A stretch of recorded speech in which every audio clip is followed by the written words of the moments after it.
جب اللہ کے نیک بندے کو اللہ کا خاص قرب ملتا ہے تو اس درجے کو ولایت کہا جاتا ہے۔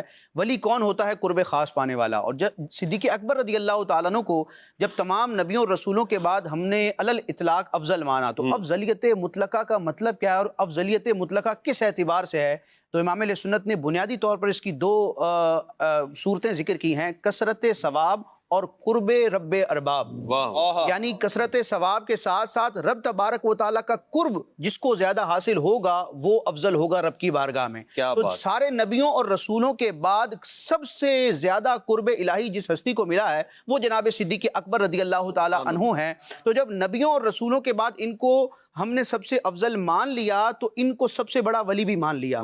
یہی وجہ ہے کہ امت کے اکابرین نے، صوفیاء نے، اولیاء نے بیک زبان اس بات کو ذکر کیا کہ اس امت کے نہیں بلکہ پوری مخلوق کے سب سے بڑے ولی یہ جناب صدیق اکبر رضی اللہ تعالیٰ عنہ ہیں۔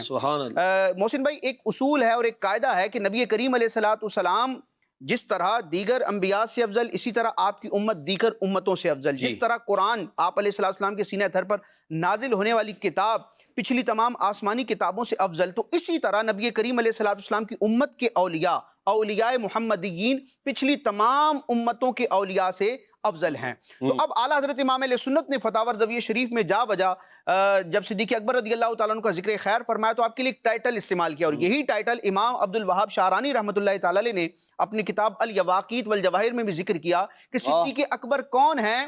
افضل الاولیاء المحمدیین، امت محمدیہ کے اولیاء میں سب سے افضل یہ جناب صدیق اکبر رضی اللہ تعالیٰ عنہ ہیں۔ اور یہ اصول ہے کہ امت محمدیہ کے اولیاء تمام امتوں کے اولیاء سے افضل ہیں، لہٰذا آپ تمام جہانوں کے اولیاء سے افضل ہوئے۔ ملا علی قاری رحمۃ اللہ تعالیٰ علیہ نے شرح فقہ اکبر میں جب صدیق اکبر رضی اللہ تعالیٰ عنہ کا ذکر کیا، ابتداء میں فرمایا کہ ابو بکر کون ہے؟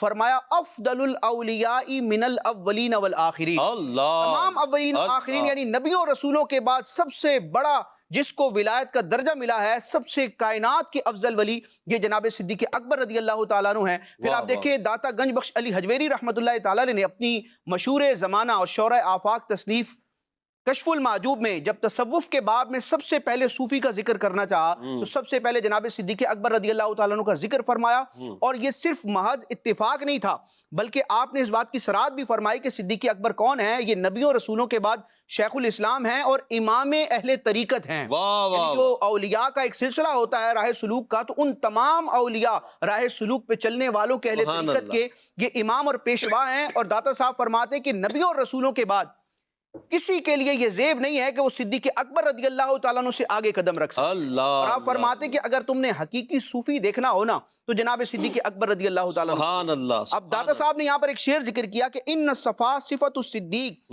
ان اردت صوفیا علی التحقیق، یہ صوفی کی جو شان صفا ہوتی ہے نا وہ دیکھا جائے تو حقیقتاً اور اول درجے پر آ کر نبیوں اور رسولوں کے بعد شان صفا صوفی ہونے کی شان جو ہے یہ صدیق اکبر کی خاص صفت ہے۔ اگر تم نے الگ تحقیق کے ساتھ کسی سچے صوفی کو دیکھنا ہو تو وہ جناب صدیق اکبر کو دیکھ لو۔ اسی طرح ملفوظات اعلیٰ حضرت میں اعلیٰ حضرت امام علیہ سنت کا وہ پورا کلام ہے، اس میں اس کا خلاصہ یہ ہے کہ نبی کریم علیہ السلام کے بعد اس امت کے سب سے بڑے غوث، سب سے پہلے غوث جناب صدیق اکبر ہیں۔